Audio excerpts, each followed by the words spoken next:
Hello, everyone. Are we all awake after a heavy, nice meal? This is usually, the toughest session is after the food, but it also could be interesting because food gives the necessary energy for thoughts, and people have been talking about we've been studying brain and neuroscience for a while now, especially working in the area of AI.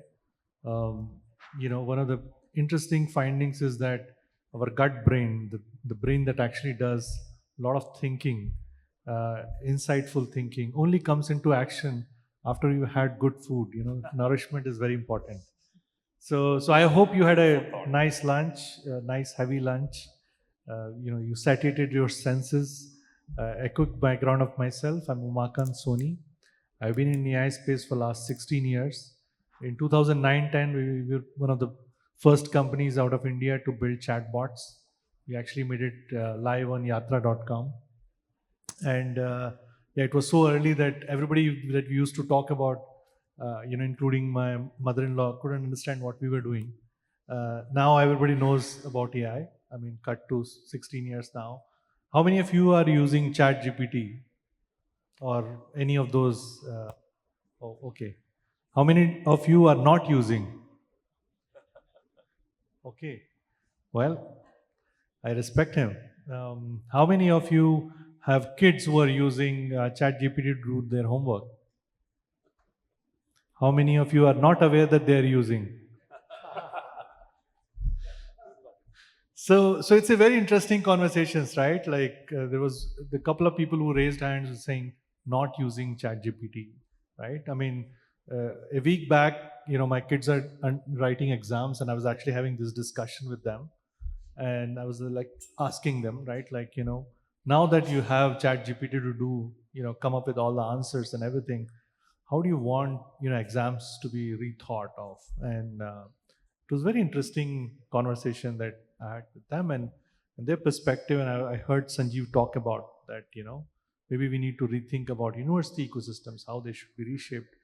But it's not just learning that's changing, right? Like healthcare is changing, financial systems are changing, and this is just the beginning, right? AI is like a baby; it's just 3 years old, right? In some sense, right? Long way to go. Of course, Sam Altman, Elon Musk, everybody keeps talking about, AI consciousness is around the corner. In fact, somebody challenged me 6 years back, and you're talking about AI consciousness. Do you understand human consciousness? And I realized that no, I did not. So I actually embarked on a personal journey of trying to, explore yoga, meditation, and actually try to see like what are the potential of human consciousness. And I'm still on that journey, and I probably will be for a while. But one thing that was very deeply striking was that we haven't really explored our potential, and in some sense AI is waking us, showing us the mirror that you thought that the reason why we are here on this earth was to do this job, 9 to 5 job, which we do by waking up to alarms. We push ourselves out of our sleep, take caffeine all through the day, torture ourselves, and then lumber to sleep. And this we do it day in and day out until we get stressed. So is this really the right way? So they're trying to show us the mirror. I mean, we know for a fact that the world's wealthiest person, Elon Musk, may not be the most happiest one. He's not having great relationship with his kids, not with his ex-wives and wives, certainly not with his father, which I read his documentary, biography. And first thing I did was actually I deleted my account from Twitter, and because I said I don't want this data to go in and creating the AI that probably he will lead. Because I felt that maybe we, of course, ideally would all like, I mean, all of us like, I mean, he would like us to go to Mars, but Mars is a dead planet. Probably the best bet for us is Earth. So maybe we need to have different kind of role models as well. And it's interesting that as we're seeing that AI is going to reshape our society, right? In a very fundamental way, how we think, how we work. We also need to think about what should be the society for AI, right? I mean, how the society We are talking about machine future, right? So how man and machine would live together. Would it be a symbiotic relationship? Would it be, the AI will rule us, or right now we think we dominate AI, or we have the control of the direction in which AI will go, and people all fear about losing control, or is there any other way where nobody's in control? I mean, but we there's a dynamic dance. So these are all open questions. We thought that we will set up this panel to talk about this, and I'm grateful to Claude for inviting me. And we actually had this deep conversation when he was visiting Bangalore, and he said that this is worth debating because it concerns all of us. I mean, of course, we all have 9 to 5 jobs to do, but we also have a life beyond it. So, if it concerns all of us, how should we, gear up for the age of intelligence? Can we look at in a comprehensive way? And I have with me, very diverse panel, I would say. People from India, people from outside India, experiences from all across the globe, and we'll try to debate it out with you. We're going to keep this panel session open, uh, as much questions as we can allow. But three things are very clear. One is that we need a new foundation for society. I mean, when intelligence is on the tap, the university ecosystems, all the systems that we built in society, we go to school, we go to college, then we start working. They were because society needed the assets to be developed, things to be developed so that we could all live comfortably. Now, when there will be things which will be probably as intelligent as us, or maybe in future maybe more intelligent than us, maybe we may need to work in a different way, or we may not need to work as well, right? So but work still provides a lot of structure and meaning to us. So how would that might change? I mean, how do we prepare for that change, or what is the change that's actually going to come in? uh, the second part is that since AI is not happening in one vertical, I remember when we started out building chatbots, we wrote like 500,000 line of code, and we barely made it work. It was just heavy engineering. Somehow we got it to work. Then AI started becoming really good with deep learning in very specific areas. So you had AI working for health, but you couldn't take it out and make it work for financial services. You need to write AI in a different way. But now with transformer and the new approach that has come in with large language models, I could take AI across, right? So it's starting to pervade. So I may be developing it for one area, but the same approach is proving useful in another area, and that is starting to change things. And not only it is starting to change things, but it's also starting to accelerate the change, right? So whatever happened in industrial revolution in 300 years, probably we're going to see it in 20, 30 years, right? And I know there was a question in the morning about the job loss, and maybe it's not just that the job loss will occur over a like a entirely, but maybe the job that we are in would change so substantially that you may have to do something else. Like in industrial revolution, you had like more than 50% of people doing agriculture. Then it became less than 3% in US now, but it took 200 years, right? So you started your life as in agriculture, and you probably ended it in agriculture, right? So it did not affect you, the change in your generation. So, but with AI, it's going to be very different. We are going to see, rapid changes in career and progression. In fact, I was reading this Harvard Business study which talked about that we're probably going to see 20 to 24 different job changes, especially the Gen Z that's coming in. So, so I think these aspect of work, how we live, and how do we relate to each other, all three things are fundamentally going to change. There are three vectors that we see could be very important. First is learning to learn. We all need to have this key skill. So the key skill of future is not how many degrees you've got, but have you learned how to learn new things? How do you do new things? So the innovation is going to become a huge part of not just big companies or startups, but each one of us. The second big perspective change is I spoke about a bit in the morning, scarcity to abundance, right? So Adam Smith wrote this very interesting book called Wealth of the Nations, where he showed that if you have more people, you produce more output, and that's how the nations grow. So the scarce factor was the human resource. But when you have machines which are equally capable, or can produce the same amount of work, then you're no longer limited by the human resource or availability, because humans still take 12, 13, 14, 15 years to become productive, or maybe more, right? You could actually do the same thing in much shorter amount of time. And of course, the only limiting factor then is the energy.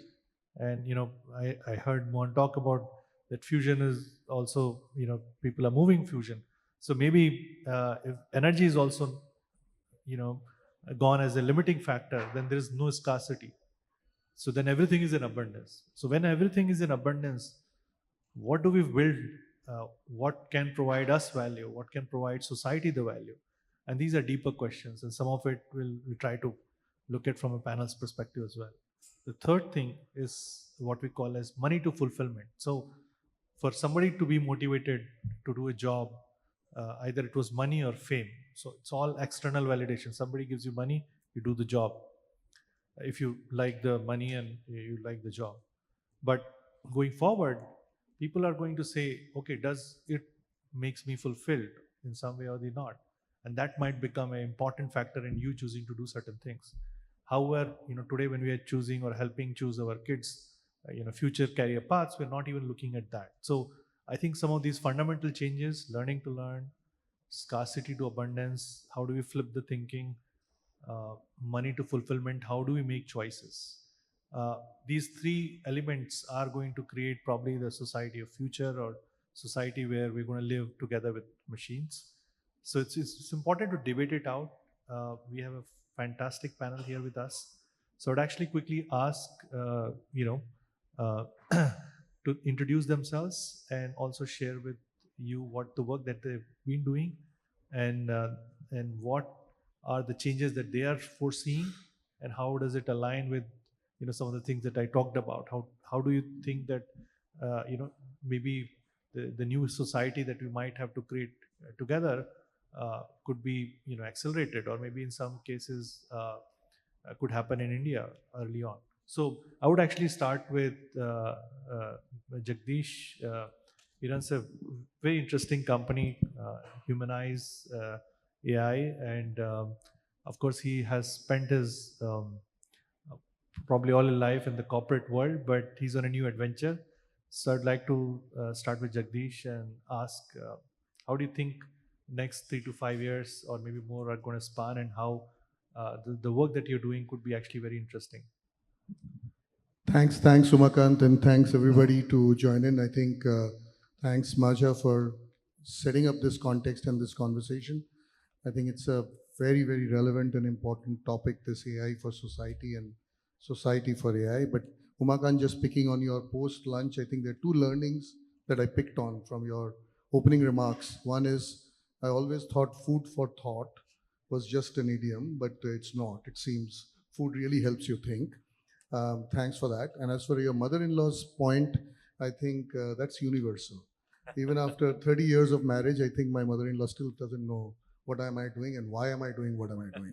And thank God for that, right? Yeah, thank God for that. So just a little bit of a background for myself.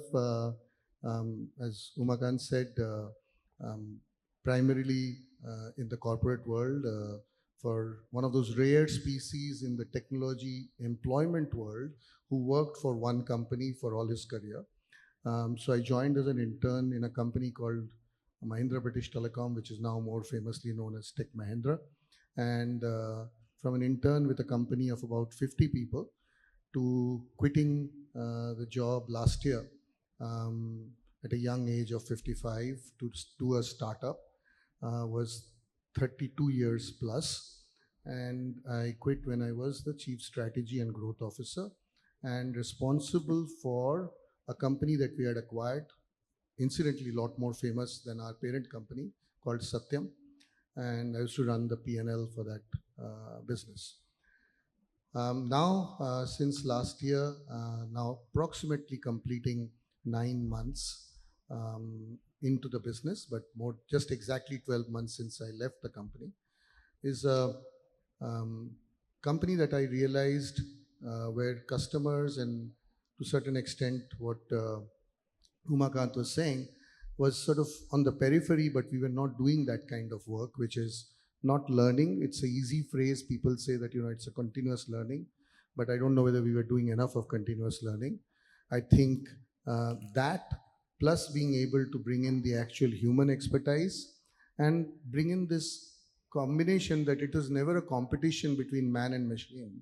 More and more, it is man and machine together for doing things. How do we bring solutions together to do that? And that prompted us to step out, some of us, and some people joined me to do it. So we formed a company called, as he mentioned, called Humanize Tech.ai. It's that, someone asked me before this that is it a not for profit? No, it's a very commercial company and not a social organization. It's a business enterprise. The whole idea is that we built a agentic AI platform which is focused on SaaS products. So our whole thesis behind this platform is speed, and to the point that I think Umakant was making about abundance, that always the reason when I was working in an IT services company or a tech company was the reason we can't do things faster is because we are limited by the total number of people available to us or the total number of high-end skills available to us.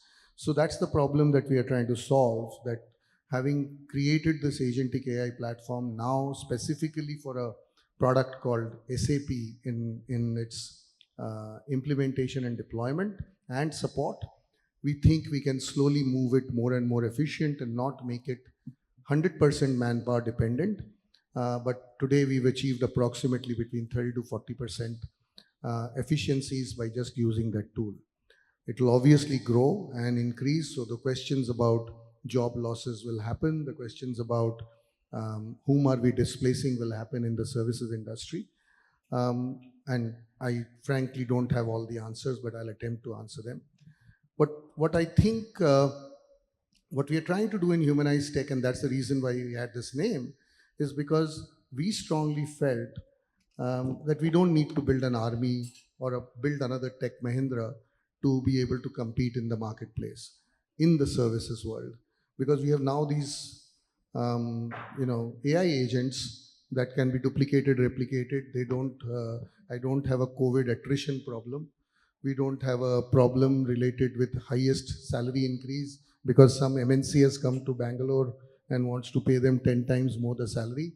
I now, as a small company, are equally equipped, and my objective is to provide this product to all small and medium enterprises so that they can compete equally with the large companies in terms of the quality of the product and the speed of the product. What can't we compete with? What we can't compete with is what I think the human element is about. What we can't compete with is trust. What you can't compete with relationships built over a number of years. What you can't compete with is the empathy that the customer is looking for when you start to build a business or a solution. That's the reason we call the company Humanize. I've also insisted that me and my co-founders start with a sense of what humans should ideally be bringing together when they know is humility. As you start to deal with businesses and more as money moves towards fulfillment, expectations move from not just sheer knowledge, but knowledge coming with a lot of humility.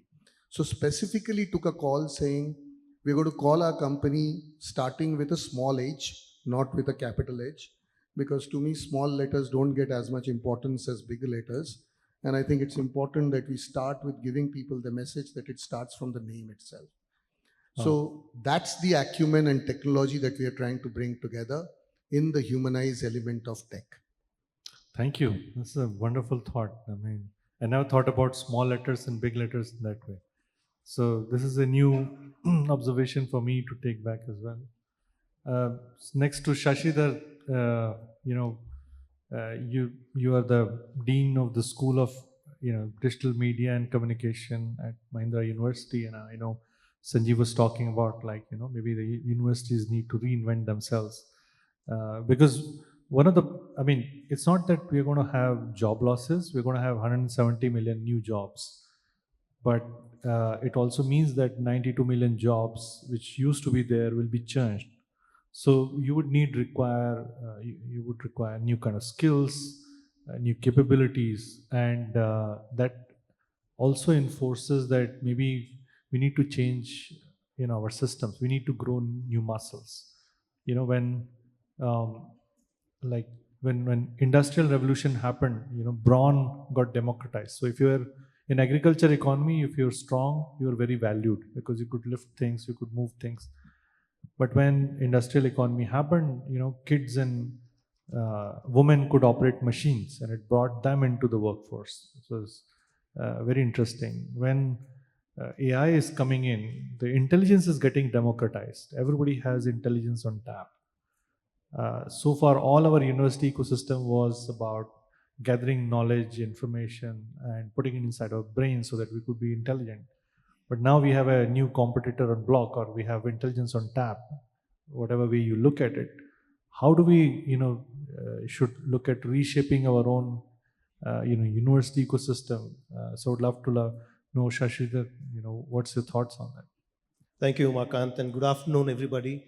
It's lovely to be here. It's an honor. Thanks to Smartja and Smartja, and it doesn't feel lonely out here. I'm the only teacher. In fact, the note I had actually sent up the organizers about what I was going to talk about was called "Tales from a Terrified Teacher." Um, because that kind of represents a whole community, really, of us educators trying to grapple with what's going on.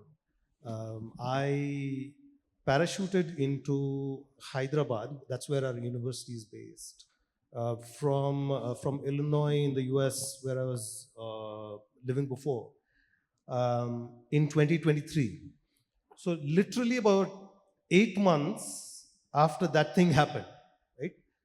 November 2022, if we all remember, is when this big bang disruption in AI seemed to happen with ChatGPT, especially where we were concerned. That is our big bang disruption from AI. So when I came in, I was already petrified. When I was in the US, that's when I had to already kind of write the literature because this was a startup. I had to start up this whole school. And for the first time, I didn't know what to write. The because I've done this before, like other institutes that I've set up in Pune and Noida and so forth. I didn't have those problems. Things seemed seamless. The changes seemed seamless, evolutionary. With revolutions happening elsewhere, not necessarily enveloping us and our territory. But when I came in here, one of the first things that we did was to launch a flag, what we now call a flagship program, which is to include new technology such as AI, but also immersive media and so forth into our curriculum. So my own background, of course, is has been as an educator, but I've also been a journalist and a media professional for eons, essentially. But it's been a mix of both. It's been a great journey because I started to understand both the US and Indian contexts in both these fields, having worked in both places. So when I came in here, you can imagine that I was already carrying a little bit of both the baggage as well as a bit of an advantage in the sense that I could understand what was going on globally. When I landed in India, the first thing I realized is that everybody was talking about AI. Everybody was the operative word here was talking. So there was a lot of talk that I could hear. There was a lot of chatter that I could hear. And that wasn't the case in the universities in the US. Over there, it was more of a movement to, or basically an attempt to understand and take it forward. Not as the technology as much as the structure. That is to say that, okay, ChatGPT is here. What do we do about it? In India, one of the things that I saw, much to my chagrin, I have to say, because then we had to kind of address it was how do we teach prompt engineering, right? That's great, but that's just not even scratching the surface of what we are really encountering right now, if that's the right word. Close encounters of the AI kind. Um, so I'm saying terrified because, oh, by the way, I love this learning to learn. I just shared with you how excited I was to hear that phrase. Because one of the courses in this literature that I wrote is called Learning to Learn, and I teach it myself. And the moment I mentioned this, people started saying, oh, don't you mean learning to unlearn? Because that's the thing, right? Like, we need to unlearn in order to learn. I don't know if cognitively that's even possible. So learning to learn, and Makant, you were so right when you said this learning to learn is really about the structure of learning itself that is changing. The formats that we see are changing. The learning is no longer this static thing that we knew about. Learning itself is a form of education. And yet, as we move forward from information to knowledge, so we have always used technology for information. And now we are outsourcing not just information, but knowledge. So as we move forward, and as the techies scare me further by saying that AI is going to be sentient now, and that all thinking will actually, as a process, will happen with the machines and not us. So you can do other better things. Um, I wonder what those better things are, because I don't know that. You guys are disruptive, and it hits us. We can only evolve in our learning. We can't be disruptive in our learning. That knowledge of what my new role is going to be, what my new function is going to be, is not disruptive. That is a non-disruptive part of this kind of revolution that we are seeing, the whole ecosystem, the structural change that we are seeing from human to machine. That interface, which by the way we teach it, is not something that can be created in a second. And so when we are outsourcing the creation of knowledge, then learning to learn becomes a process in itself that is going to be evolutionary for students, but much, much more importantly, for us educators. And I was just sharing this with somebody that the real thing that we need is not the Khan Academy or the other academies to address the students, but the universities. This is the ecosystem change that we need. What do I do in life? Am I going to lose my job? As you said, the thing is not about job losses at all, right? It is about functional losses. What are we going to do about these new functions that haven't evolved, but it's staring me in the face? So, I mean, we can unpack that later, but I think, in the interest of time, we can. I'll stop right No, I here. think one of the interesting perspectives that emerged from this is that universities would have to rethink how they are organizing themselves. There's a very interesting university in Finland called Aalto University, and I was just sharing it with a friend of mine.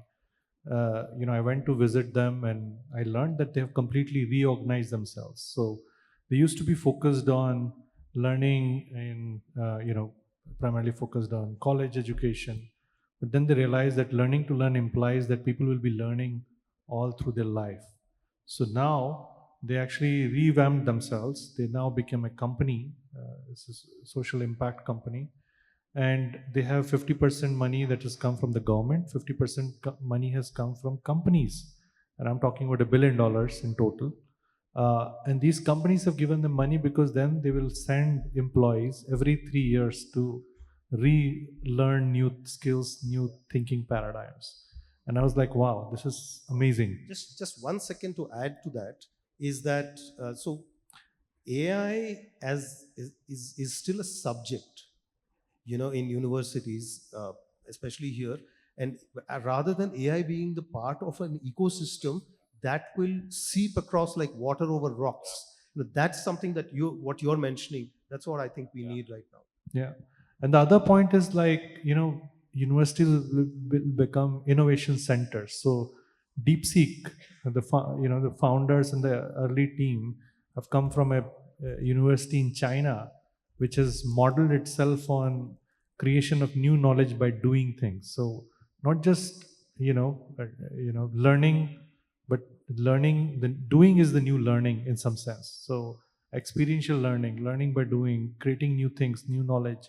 So I think those institutions and everybody, including ourselves, so both people who are going to teach and the learner themselves, we would have to evolve. I mean, I remember I was having this conversation with my younger kid, and she was mentioning that earlier people used to point out your mistakes.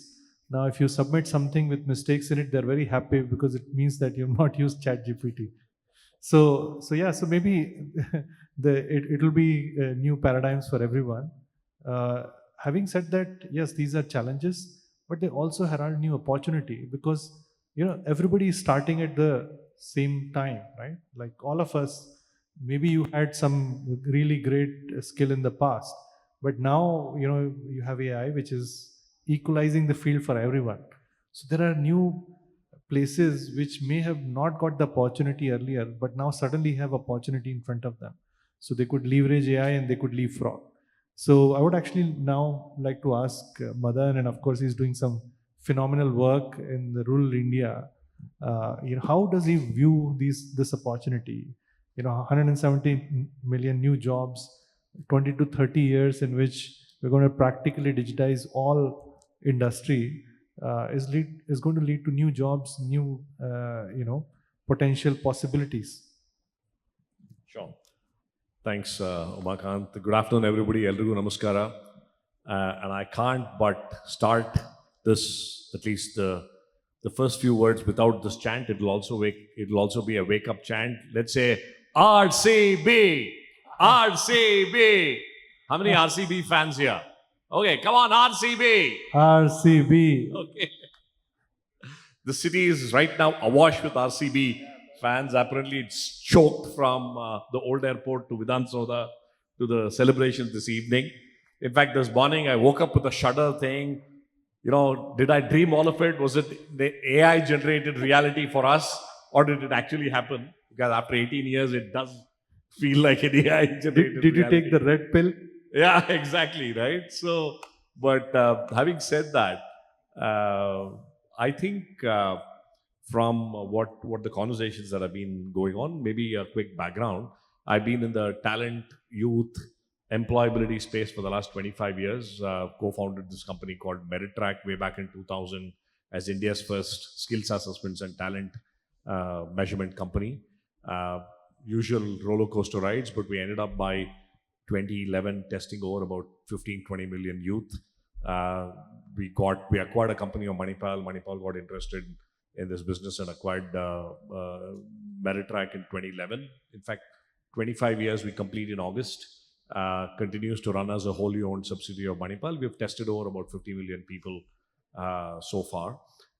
My lessons from that was that talent is the blue pill and the red pill. Some have it, some don't. Some are employable, some are not. Till I stumbled onto an experiment in 2009-10, where we said, let's do an experiment at the extreme of unemployability. We went to the poorest of villages, the most marginalized communities, and said, let us see if we can take literally a zero educated, illiterate village youth, a kid who's never been to school, never held a pencil in their life. Is it possible to transform such an individual to an English-speaking, digital illiterate professional who can, from the 3,000 rupees the family was earning, can they earn 10,000-15,000 rupees a month? And lo and behold, we saw magic happen. From the poorest of the communities in Karnataka, we were able to take such youth through a 6-month structured 1,000-hour learning program. We were able to transform them to be BPO workers. We actually set up a rural BPO in Kanagiri in Koppal district. And kids who had never seen an alphabet of English in their lives, 10 months later were doing insurance claims processing, earning about 15,000 rupees a month, right? That was the genesis of a foundation that we set up called the Head Held High Foundation. Of course, inspired by the eternal poem of Rabindranath Tagore, where the mind is without fear and the head is held high, because we realized that education or learning was not about learning a few alphabets, it was about human dignity and feeling that empowerment to say, yes, I can do that. Uh, that changed my life to say that talent is everywhere. All of us have unlimited potential. But as Professor Mohammed Yunus told us so beautifully, a lot of us lie without knowing what treasures lie within. Right? So sometimes it's poverty is nothing but capability deprivation and opportunity deprivation. So Hedeldai Foundation, thanks to a generous grant from Tata Trust and Mr. Ratan Tata, we started out in full-fledged in 2015. Today we are in about 100 districts, 22 states. We've touched about 500,000 families. And in each of those families and youth, we've seen that magic happen, right? We see that there is enormous power, and therefore the second aspect of it is how do you retain that power in those districts without the need for migration. So I set up a for-profit enterprise called OneBridge, which is about democratizing commerce for rural. Today we are one of India's largest last mile for rural commerce. We have about 4,000 youth who deliver about 18 million packages a month, an annum, for the likes of Amazon, Flipkart, so on and so forth.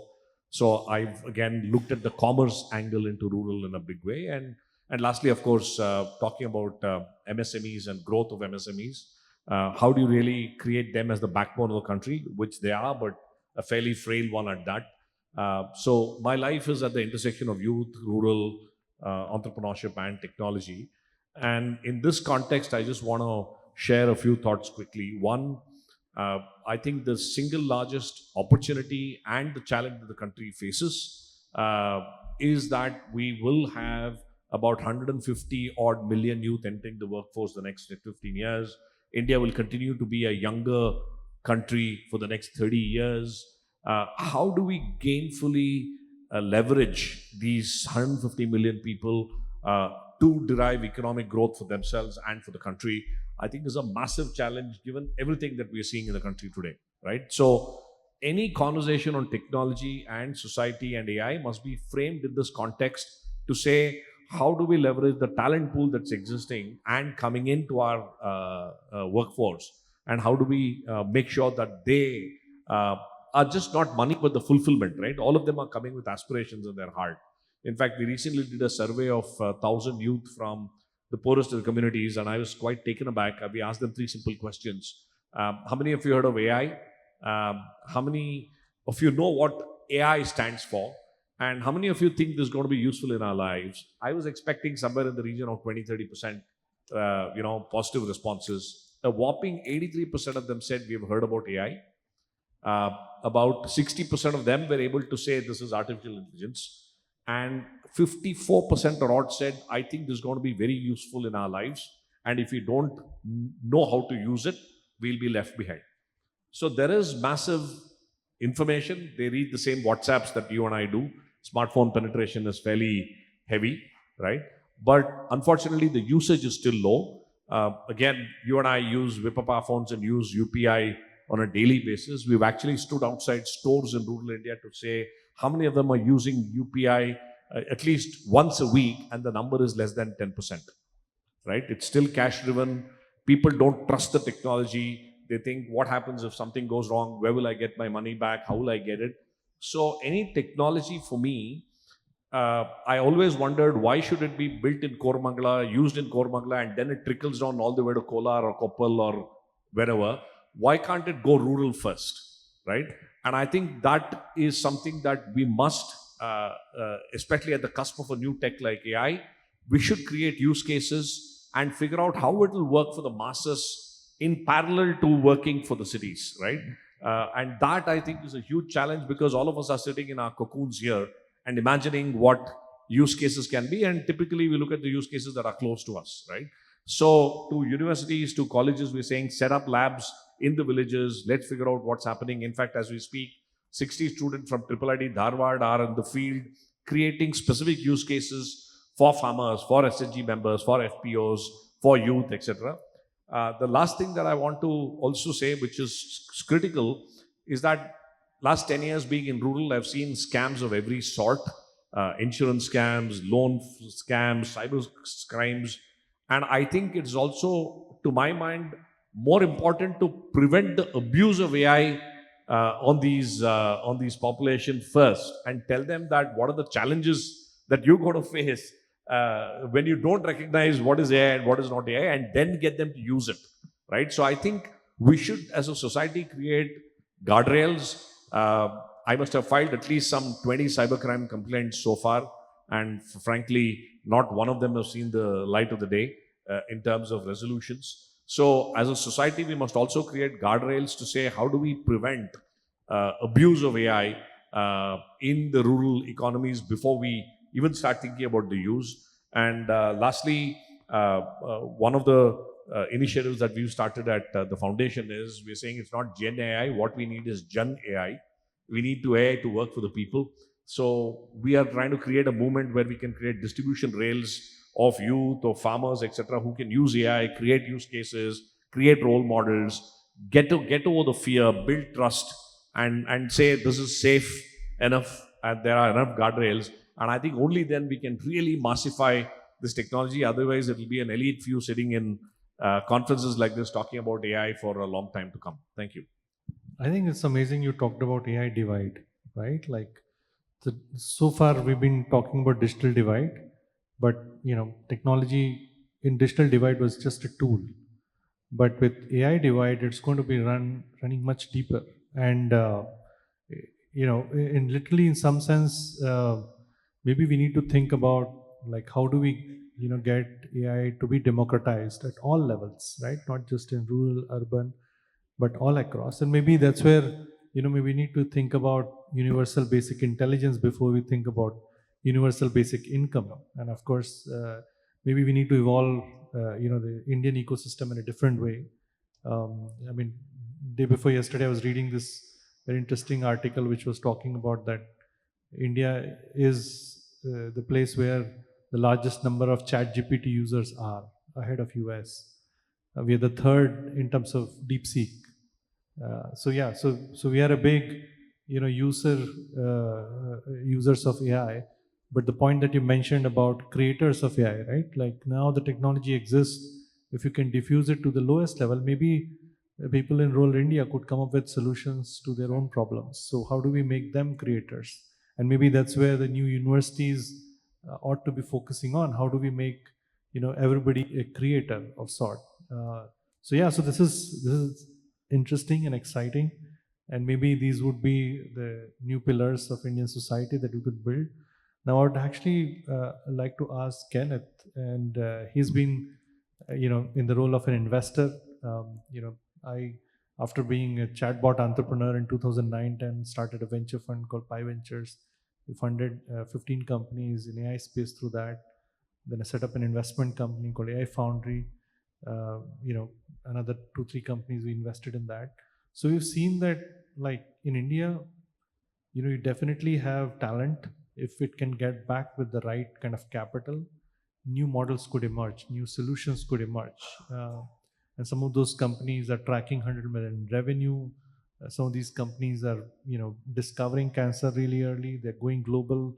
One of them is actually one of the largest mental health chatbot platform in the world.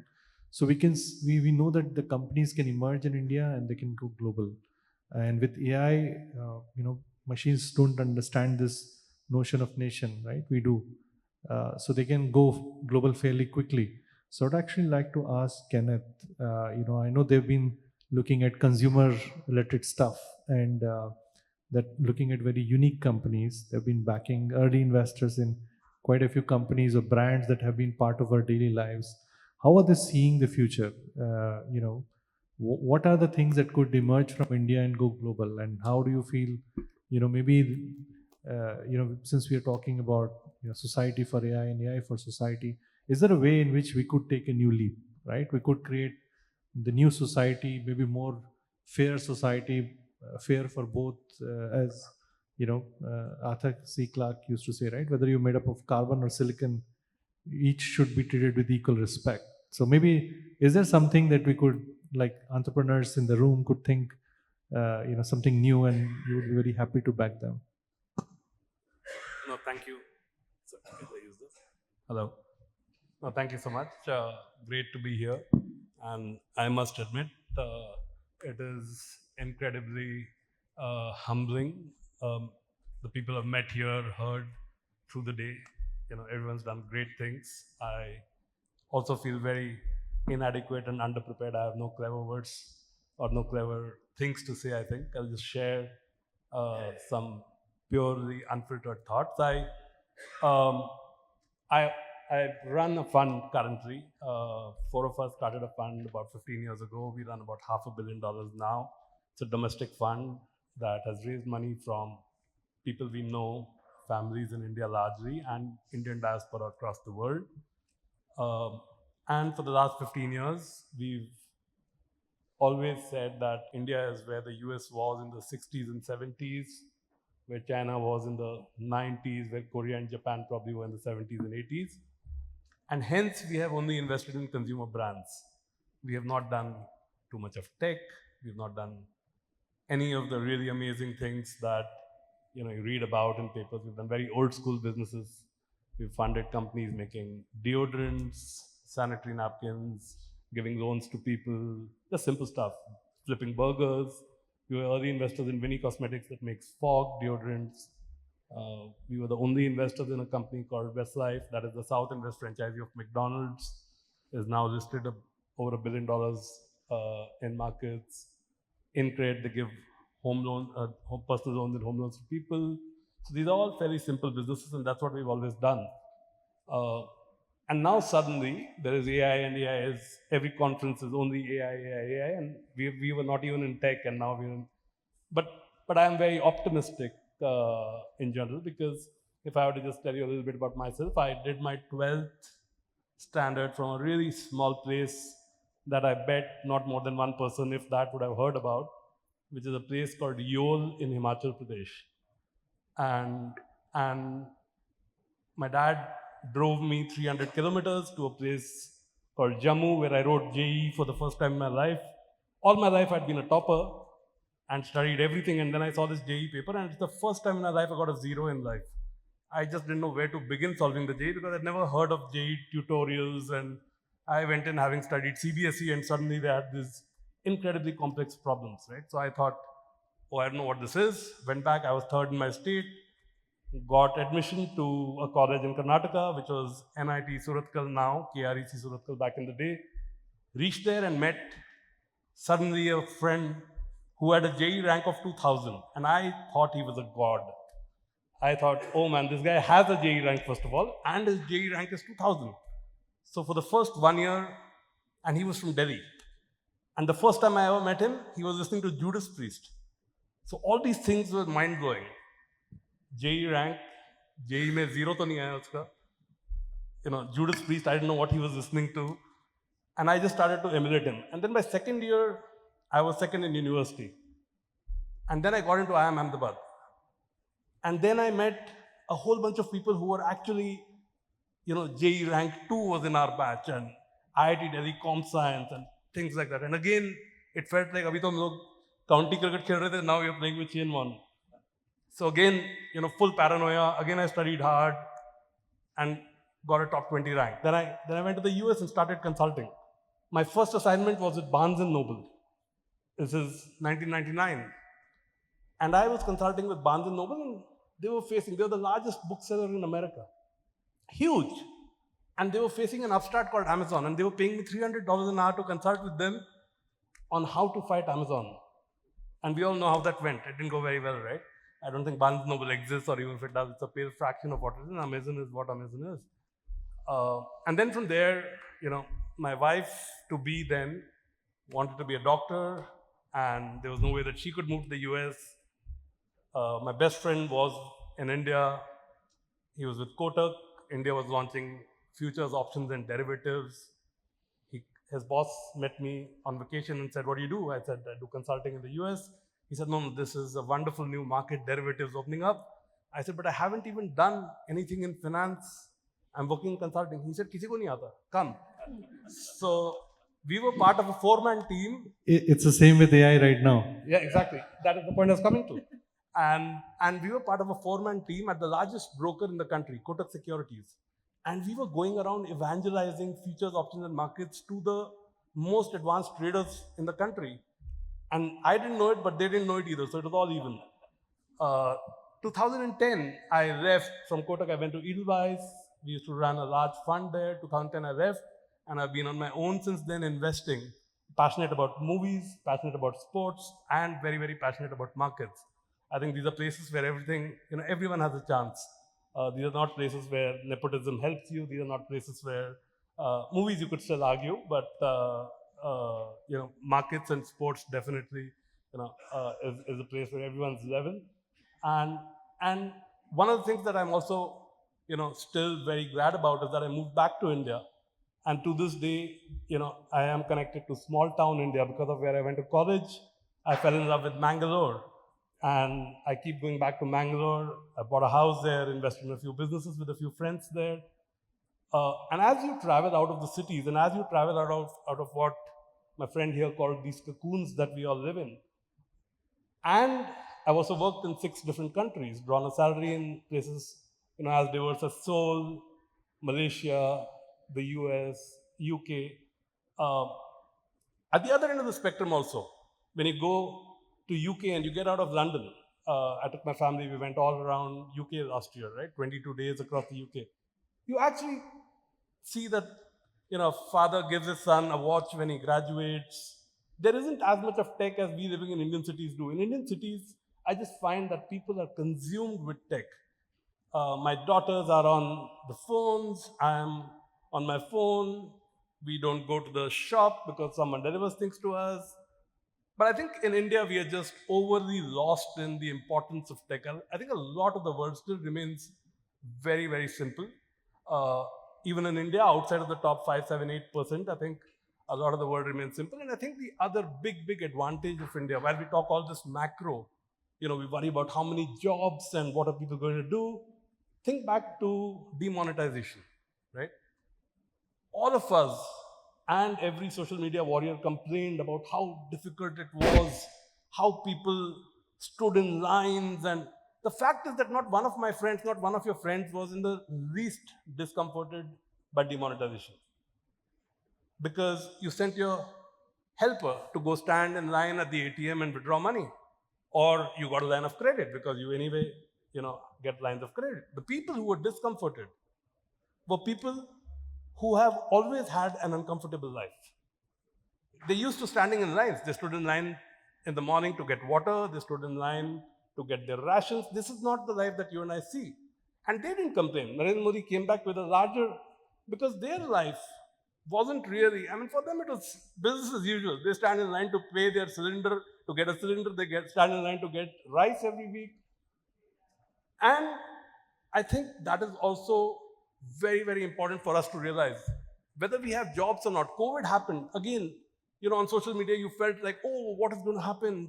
All the poor in India are going to die. They used to not having jobs. People throw them out of jobs for the most fickle reasons, right? The building I live in, Bombay, it's the building that Lata Mangeshkar used to live in. It's a very, very elite building, 37 families there. The talk in COVID was, oh, my maid is not coming and she expects to be paid.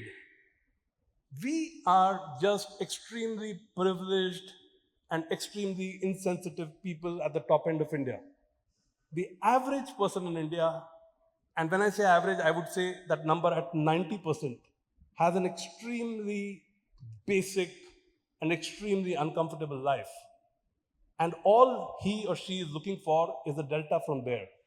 And that is why I think that AI is not going to be the challenge that it will be for America. In America, Elon Musk today, to keep his stock price up, has to promise that he's going to Mars, or he's mining for rare earth minerals, or whatever. That's what Wall Street is up to. That's what Silicon Valley is up to. In India, we have to do basic things. As he said, 15,000, 20,000 rupee jobs, even part of the year. We are investors in a chicky company. Yeah, they make millet chickies, and they make millet chickies. They're the largest chicky company in India. They're profitable. They make 5 rupee and 10 rupee. No yoga bars, no fancy protein shit. It is just basic chicky, right? And they make 120 crore rupees worth of chickies at 5 rupee price points, and they sell only in 3 states of India: Chhattisgarh, Telangana, and Andhra Pradesh, right? And, and that founder used to work in the US. He used to run a 8,000 man testing organization in the US. He came back to India and he's been doing this for 10 years and he's still reached a very modest size. But the fact of the matter is that in Chhattisgarh, when he set up his factories, and he came from Hyderabad, right? So his idea of daily wages was 400 rupees. When he started paying 400 rupees, the district collector came and said, don't do this. Just use 2 shifts and pay people 250 rupees each. And that itself was path-breaking because the average businessman in that district does not even pay 250 rupees a day. Wow. And that is the India that, we have to really, really worry about, as Sir was saying, take them to be able to earn 10,000 rupees, 15,000 rupees, 20,000 rupees. And hence, and they're not even very unhappy. That is the most amazing thing, because happiness or unhappiness comes from the delta in your life. That is the important part to realize, that, a guy earning $78,000 GDP per capita in UK is still unhappy because they have a 1% degrowth. In India, just basic needs make people happy. All of us are so privileged, and all we need to do is ensure that we, use some of this abundance that we are creating and share it with a large part of our country. And I think a lot of that will just keep our country in a good space for a very long time. And hence, I don't feel particularly perturbed. There are thoughts around AI that I have, but none are particularly original. But I just feel very optimistic and think that we are in a good place. We will use AI well, and I think we'll be in a good place overall as a country. Thank you. Thanks for those candid, comments and feedback, and thanks for taking us through your personal journey. I think 2 things that I, take back from that. One is that you mentioned that, right now we are talking about AI in all these high-flying places and, interesting use cases, which are still probably driven from Silicon Valley playbook, right? Maybe we need to think from bottom up. Maybe we need to think about those millet chickies and things that people need. And maybe how do we rethink healthcare? How do we rethink education? How do we rethink the democratization that is brought about in terms of skill availability? How do we rethink the whole paradigm? And as you said, there is a massive opportunity to be tapped there. So if you're an entrepreneur who's looking at those opportunities, Kenneth is the person to reach out to. Thanks for that. I would like to now quickly ask Nemesis, you called Nemo, Finding Nemo, Finding Joy. So she works with a company called The Circle. She runs the accelerator, and they are, of course, have been looking at different things, but now they are looking at the disruption that AI is bringing in. And so would like to quickly ask you, like, what are the blue oceans that you see when you look at AI, or entrepreneurs building interesting ideas in that? It could be looking at, okay, can India take the lead in reimagining the society, or reimagining the perspective of AI? Maybe we cannot take a lead in reimagining the infrastructure because that requires a lot of money, but we can definitely reimagine society in some ways. So what's your take on that? Sure, Umakant. Thank you so much for the introduction. Hello, everybody. I'm Nemesis. I go by Nemo, as you've already mentioned. And it's a great privilege and honor to be here at IGIC and sitting with all these gentlemen who have said so much already. I think we all know today that AI is a generational shift, much bigger than the internet, and the kind of impact it will have on our society. So about your question, what are the opportunities that we are seeing? I have a few thoughts I'd like to share, but before that, just to introduce my organization and what I do. I have been associated with the Indian startup ecosystem since 2011. I was in corporate innovation, then I was an entrepreneur myself. I have been with NASSCOM running the industry partnership program, and last few years I have been with Hunch Ventures. It's a Delhi-based family office. The family was traditionally in all the old sectors like mining, cement, real estate, steel, all of that. And All the last sectors that make money. and create pollution. Sorry. so I mean, why I said it, I'll also explain. So last 10 years, we have deployed more than $100 million in different companies from India, outside India. The AUM is more than $1 billion now, and Hunt Ventures also has this sister concern, or rather a subsidiary called the Circle, and I run innovation programs, including acceleration programs to help Indian startups go global, soft landing programs to help international startups come to India. We also have co-working spaces across many centers in Delhi, NCR, and now recently in Dehradun. As a fund, now we are becoming very environmentally conscious because of the history, and we want to invest in more sectors wherein real change is needed, such as agriculture, sustainability, food security. With this growing population, we need more and more food security for our people. So these are sectors we are looking to invest in, and the opportunities that we see. Uh, you know, 65% of Indian population is still directly or indirectly working in the agriculture sector. So reforms in the agriculture sector, which AI can bring in, that potential we see huge. And we are looking at food farms, biotechnology, sustenance farming, all of that as potential areas of interest. Uh, there is another recent data we came across, that more than 50 million people in India are engaged in entrepreneurship. Now, when we think about entrepreneurship, we all think of startups and VC backed businesses, unicorns, but that's not like entrepreneurship that India has traditionally been into. We have somebody having their own tailor shop, somebody having their own repair shop, somebody doing something that caters to our daily life. So many such people are there, and thankfully, because of AI coming today, it can become a great incentive for them to reach out to more people, uh, uh, put their services out there on an app.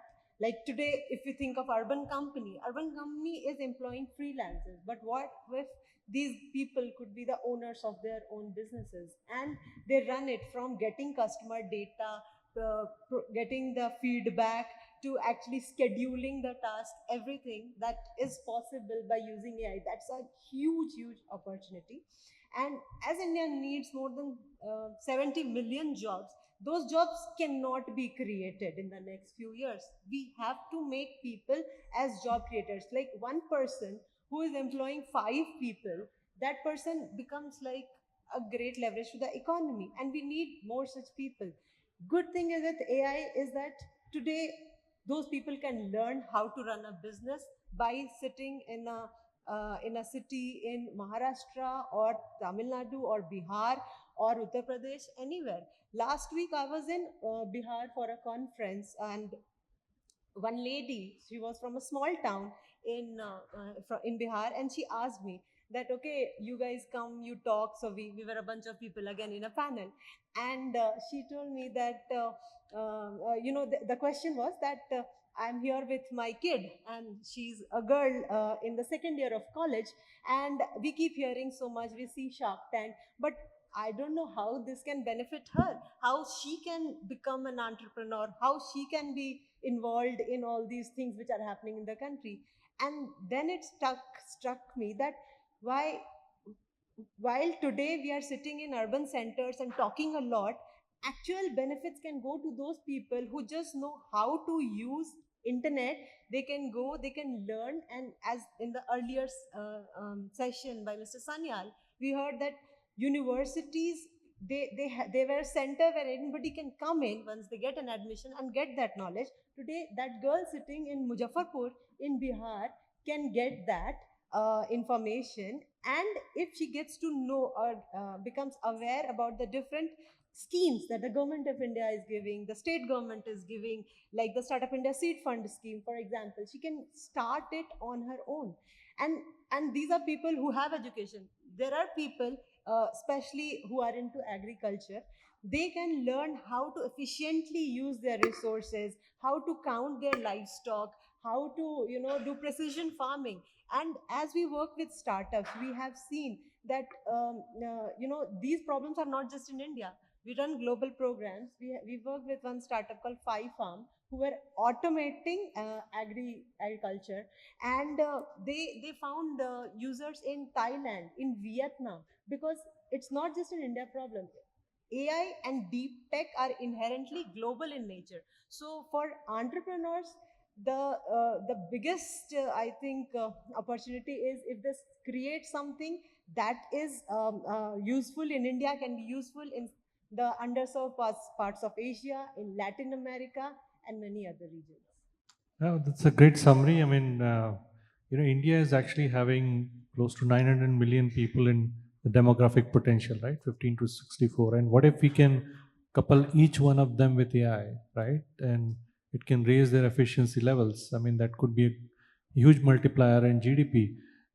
Quickly, I just got a message from the organization that we're probably running short of time. So very quickly want to open it up for everybody to ask questions. If you have mics here, can we take a couple of questions? And so you can introduce yourself, like if you have questions, please, if you are directing it to a particular panelist, or if you're saying it to all the panel, just mention it. Good afternoon, all. Wonderful panel. Thanks for your thoughts.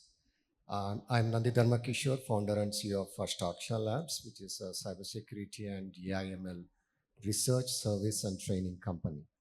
Now, my question to all the panelists, like everybody are talking about AI. Have you ever thought about what are the regulations? What are the impacts or adversaries of these rogue AIs? I believe some of you would have watched this movie, the latest Mission Impossible, where the entity going rogue, impacting the society, impacting the human life. Now, what are your thoughts? How to, control or suppress such adversaries? So our time's up, but we'll just take a couple of questions, and then we'll try to see which one. One question more, okay? So good afternoon to the panelists, sir. Myself, Rashega from Sona Accelerator Incubation Foundation. So my question is that whether AI is becoming the seventh sense for human being. So to make our decisions, to tell us what to do, what not to do. So everything, whether we are depending on the AI, which will be the seventh sense for human being. That's my open question to the panelists. Okay, so interesting questions. One is about the entity. I mean, are we going to be captured by the entity and manipulated to its vicious goals per se? Yeah. Hi, great panel. Keeping in line with the topic AI for society and society for AI, and some of you touched about the human touch. Just wanted to offer 3 comments and then a question. Do you know AI in February this year has already proven that it can be more empathetic and score higher in EQ than the best human therapists. The top 3 use cases this year for AI across the world, and it's baffling. The number 1 is therapy, companionship, finding purpose, learning how to lead a better life. I'm a neuroscientist. Yesterday I was on television doing a face-off with a psychologist, and the only final submission the poor lady had was, well, what about the human touch? And I said, but do you need to have a degree to give me human touch? And are you want to be, a lady who wants to be paid for the human touch just because you have a qualification? So my question is, whilst we can discuss the benefits of AI, I think each one of us also in some measure is so afraid to adapt to that change. We probably still love the clickety-clack of the typewriter and maybe say, let's go from Microsoft Word to the typewriter. So how much of you individually would you say that, yes, I'm willing to really give a lot of my control to AI and use it really as a tool, not just in business, but in our personal lives? Okay, should we start with that very quickly? One quick comment from which one would of you would like to take that up? I'll pick up on what Kumar said about the human touch. I think, and I'll combine with his answer on the guard. I think every nation will have to decide what it wants to call out as guardrails, because it's not a one-size-fit-all AI deployment for the society, because we are in different stages. Like Kenneth talked about US, and we have heard of autonomous cars. Do we need them here? No. But then do we need different Even guardrails? if we have them, they will be stuck in silk It will board. definitely not work in Bangalore. But the point I would make is that guardrail has to be built by an organization which is built for India, by India, for India type of an organization, which will build that guardrail. And to Kumar's question of empathy and use cases, absolutely. I think the first talking point that people have to recognize is that you have this absolutely smart assistant who can help you reach that abundance phase. That's the first job of accepting AI, rather than having the fear of AI. Anybody else? No, I think also want to add that I'd never thought about this, and it's super interesting point because as you said, everybody says human touch. What is not replaceable is. But just adding to your comment, we lost our dog very recently. I have a 8-year-old daughter, and I discovered to my very shock, my grandparents live with me. She's very close to my wife. And I discovered to an utter shock that she was using my phone. She doesn't have her own phone yet. She was using my phone, chatting with Meta AI, and having a conversation about the dog who had died and how she felt, which just blew my brains. But I kind of filed it away as something that happened. But you're speaking from data that is macro, and it is quite interesting that empathy, anyone human will get tired, will get irritated. A machine simply won't. And my daughter speaking to Meta AI on my WhatsApp chat is exactly proof of that. I'd never thought about it, but it's quite incredible to think about that itself. That also throws up a point that how inhuman we are so many terms. I think we talk about ourselves as humans. How much of humans do we really represent, or the human so-called standards that we aspire to? Where do we measure up on that? Where do we measure up on empathy, intuition, being in touch and tune with ourselves? When we're talking about human touch, do we even qualify for that, right? So I think this is a deep introspection that I would suggest all of us to take, and I think that could be something that you could take away from a session like this and a panel like this. I know our time's up. Every day, wake up in the morning, see yourself in the mirror, and ask yourself this question: how human are you? How human you were in your past interaction with your friends, with your with your kids, with your family, with your peers, and how human you want to be in future. And of course, we could debate all we want about, and I think those questions about biases, questions about manipulations, I think those will emerge and those will continue to emerge. But I think in some ways, AI is definitely showing us a mirror that who you are.